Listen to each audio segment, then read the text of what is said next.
Viva San Ezequiel! Yan ang sigaw ng mga Caviteño at komunidad ng San Sebastian ngayong pagdiriwang ng kapistahan ni Saint Ezequiel at paggunita sa 400 taong pananatili ng mga Recoletos sa lalawigan ng Cavite ngayong ika-19 ng Agosto.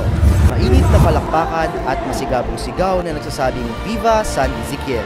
Ito ang sumalubong sa imahe ng santo sa pagpasok sa Imus Cathedral na kung saan siya'y pinarangalan at pinilala ang kabanalan bilang tapat na tagapaglingkod ng Panginoon. Naging pangunahing tema rin sa homilya ni Bishop Reynaldo Evangelista ang 400 taong ebanghelisasyon ng mga Recoleto sa lalawigan ng Cavite, gayon din ang pagbibigay tanaw sa makulay na kasaysayan at misyon ng mga Recoletos. Kinilala rin at hinikayat ng obispo ang mas pagpapaigting na paglilingkod ng sekta sa ating lalawigan.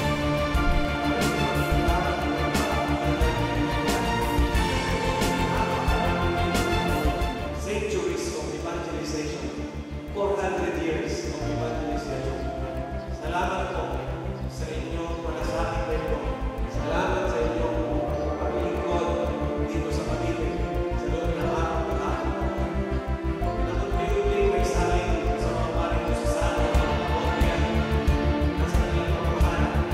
Kung sa kanilang mga paring Recoletos 1966, San Sebastian Junior Catholics, Recoletos, ngayon San Sebastian Recoletos, para magpatuloy ang kanilang evangelisasyon sa Cavite, lalo na sa mga bata. At bilang pagkatapos sa selebrasyon sa araw na ito ay isang paanyaya ang iniwan ng obispo sa mga Recoleto. Ito ay pagtatayo ng isang parokya sunod sa pangalan ni Saint Ezequiel Moreno.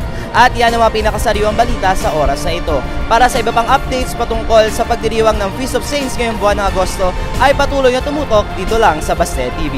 Mula dito sa Imus Cathedral, Imus, Cavite, ako si Daniel Ramos nag-uulat para sa Sebastian Today. Deo gracias.